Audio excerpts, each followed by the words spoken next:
अगर आपकी उम्र 40-50 बरस से ज़्यादा है, अगर आपके घुटने में दर्द हो रही है और आपका शरीर का वजन ज़्यादा है, तो ये बहुत बड़ा रिस्क फैक्टर है। सारे शरीर का वजन आपके घुटने को उठाना पड़ता है। अगर किसी भी कारण से अगर आपका वजन ज़्यादा है, तो ये आपके घुटने के लिए अच्छा नहीं है।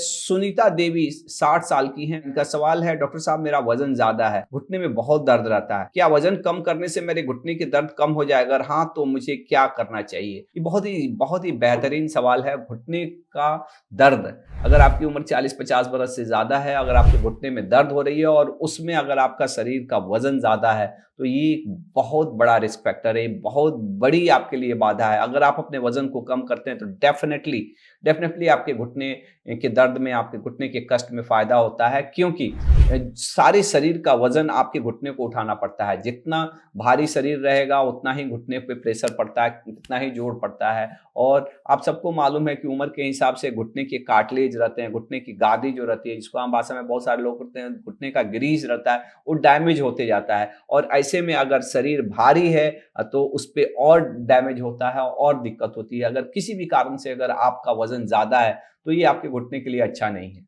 तो अगर आप अपने वजन को कम करते हैं तो इससे बहुत फायदा होता है। बहुत सारे रिसर्च हुए हैं। बैरिएट्रिक सर्जन लोग रहते हैं, वो खास सर्जन रहते हैं जो ऑपरेशंस करके, जो लोग बहुत मोटे रहते हैं तो उनका ऑपरेशंस करके वजन कम करने वाला ऑपरेशंस करते हैं। और वो ऑपरेशंस करके उनका स्टडी है, उसमें रिसर्च है कि अगर किसी इंसान का अगर केवल 10% वजन कम हो जाता है, उसके घुटने की तकलीफ 50-60% तक ऐसे ही कम हो जाती है।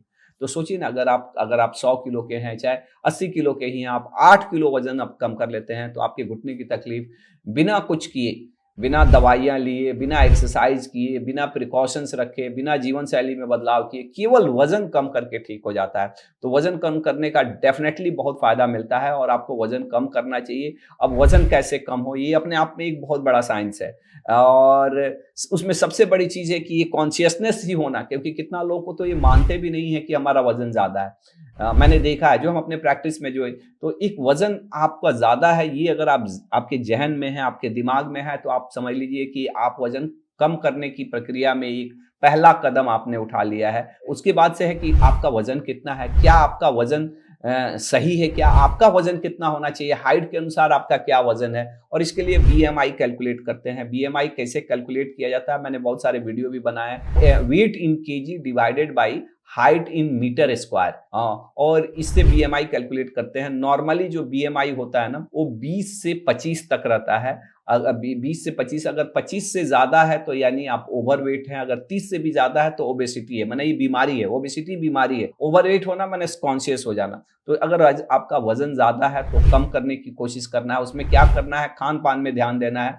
एक्चुअली कितना बार लोग रहता है जिसका शरीर भारी रहता है, उनसे तो चलना फिरना भी मुश्किल होता है, घुटने में दर्द, कमर में दर्द, बाकी तो बहुत सारे प्रॉब्लम होते हैं। जैसे हमारे पास जैसे घुटने के, कमर के मरीज आते हैं, हम बोलते हैं कि वजन कम करिए, तो वही अधिकतर समय बोलते हैं लोग, सर हम कैसे वजन कम करें, हमारा तो शरीर इतना भारी है, हमसे तो चला नहीं जाता। तो आपको ये जान के बड़ा ताजुब होगा कि वजन कम करने में 80% हमारे खान पान का योगदान है, 20% ही एक्सरसाइज का योगदान है। एक्सरसाइज तो थोड़ा करना ही है, लेकिन अगर आप खान पान में अच्छे से ध्यान देते हैं ना, तो आप वजन को बहुत हद तक कम कर सकते हैं। और खान पान में मेन है कि क्या खाएं। एक तो कॉन्शियस ईटिंग, जो खा रहे हैं उसको देखें। एक्चुअली ऐसा नहीं है कि जो भी आया खाए जा रहे हैं, क्योंकि सबको समझ में आता है क्या खाना चाहिए, क्या नहीं खाना चाहिए, क्या खा रहे हैं, कैसे खा रहे हैं, कितना खा रहे हैं। अब खा भी रहे हैं तो अब मान लीजिए कुछ भी आप खा रहे हैं, अगर उसकी मात्रा कम है और इसकी मात्रा ज्यादा है, तो अल्टीमेटली ये बहुत इंपॉर्टेंट है, क्योंकि शरीर में अल्टीमेटली जाके सब कुछ शुगर में ही कन्वर्ट होता है। फल खा रहे हैं वो भी शुगर में कन्वर्ट हो रहा है।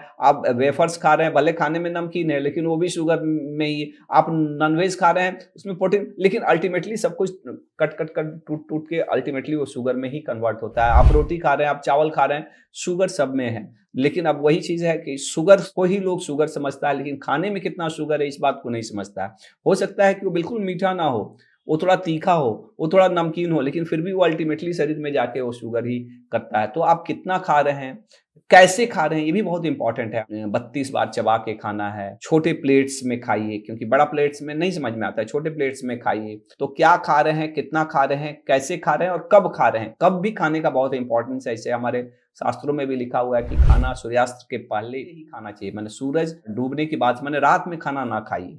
कोशिश करिए सोने के 2-3 घंटे पहले आप खाना बंद कर दें, नहीं मांगता है जी हमारा शरीर। हमारे देश में पहले भूखमरी थी, पहले गरीबी थी, पहले लोग कुपोषण के शिकार थे, लेकिन मैं जो अभी देखता हूँ हार्डली मैंने कोई ये है, लेकिन कुपोषण से मुझे लगता है कि 100 गुना बड़ी समस्या है आज के समय में मोटापा। तो अगर ये सारी चीज़ों का ध्यान देते हैं, उसके बाद से एक बहुत ही इम्पोर्टेंट चीज़ है, जो अधिकतर समय बहुत लोग नेग्लेक्ट कर देते हैं कि हमारा मेटाबॉलिक रेट क्या है, हमारा मेटाबॉलिक रेट क्या सही है और क्या-क्या चीज़ों से मेटाबॉलिक रेट बढ़ सकता है। अगर मेटाबॉलिक रेट आपका अच्छा है, ज़्यादा है, तो आप ज़्यादा खा के भी आप पतले-दुबले शरीर हो सकता है। मेटाबॉलिक रेट किसी का कम है, वो कम खा के भी भारी हो सकता है। तो ये सारी चीज़ों का आप ध्यान रखते हैं, तो डेफ़िनेटली आप वज़न कम करेंगे और ये भी बिल्कुल है कि वज़न कम करने से आपके घुटने की तकलीफ में डेफ़िनेटली फ़ायदा मिलेगा। घुटने में ही नहीं, कमर की तकलीफ में फ़ायदा होता है, हार्ट के लिए, ब्लड प्रेशर के लिए, शुगर के लिए, बहुत सारे कम्युनिकेबल डिज़ीज़ के लिए ये बहुत इम्पोर्टेंट है कि वज़न कम करें।